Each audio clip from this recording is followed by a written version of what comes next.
মশার ফিমেল জাত Aedes এজিপ্টাই dengue virus ছড়ায় এবং এর কামড়েই ডেঙ্গু জ্বর হয়। ডেঙ্গু ভাইরাসের 4টি সেরোটাইপ রয়েছে, এর সবগুলোই একই রকম সিনড্রোম তৈরি করে। ইনফেক্টেড এডিস মশার কামড়ের পর ডেঙ্গু ভাইরাস মানুষের বডিতে রোগ তৈরিতে সময় নেয় 2 থেকে 7 দিন। এই সময়টাকে ইনকিউবেশন পিরিয়ড বলে। এই ইনকিউবেশন পিরিয়ড শেষ হওয়ার পর ডেঙ্গু ভাইরাস 3টি ফর্মে মানুষের শরীরে প্রকাশ পেতে পারে। প্রথমত, ক্লাসিক ডেঙ্গু ফিভার।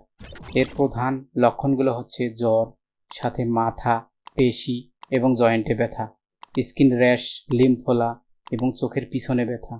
এখানে জেনে রাখুন, জ্বর 3 দিন থেকে 6 দিন স্থায়ী হতে পারে, আবার 3 দিন পর জ্বর কমা বা বেশি হতে পারে, এবং স্কিন র্যাশ 2 থেকে 3 দিন স্থায়ী হবে এবং র্যাশগুলো বিবর্ণ থেকে বিবর্ণ আকার ধারণ করবে। দ্বিতীয় ফর্ম হেমোরেজিক ডেঙ্গু ফিভার। এর লক্ষণগুলো ক্লাসিক ডেঙ্গু ফিভারের মতোই, কিন্তু জ্বরের 3 দিন পর হালকা বা প্রচুর রক্তক্ষরণ হতে পারে। সর্বশেষ তৃতীয় form dengue shock syndrome. Dengue জ্বরে ডেঙ্গু হেমোরেজিক ফিভার এবং ডেঙ্গু শক সিনড্রোম এই দুটো রূপ খুবই মারাত্মক, এমনকি প্রাণঘাতীও হতে পারে। প্রাথমিক লক্ষণ দেখা দিলে কালক্ষেপণ না করে দ্রুত ডক্টরের সাথে কনসাল্ট করুন।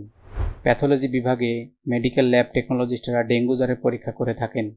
ডেঙ্গু জ্বর পরীক্ষার কয়েকটি টাইপের মধ্যে অন্যতম হচ্ছে serum IgG, serum IgM, NS1 antigen এবং PCR। এইগুলোর মধ্যে সিরাম আইজিএম, আইজিজি এবং NS1 অ্যান্টিজেন দেশের সকল সরকারি হাসপাতাল এবং ডায়াগনস্টিক সেন্টারে করা যায়। দেশ এবং মানুষের সেবায় একজন মেডিকেল টেকনোলজিস্ট মানুষের রোগ নির্ণয়ে এসব টেস্ট করে থাকেন।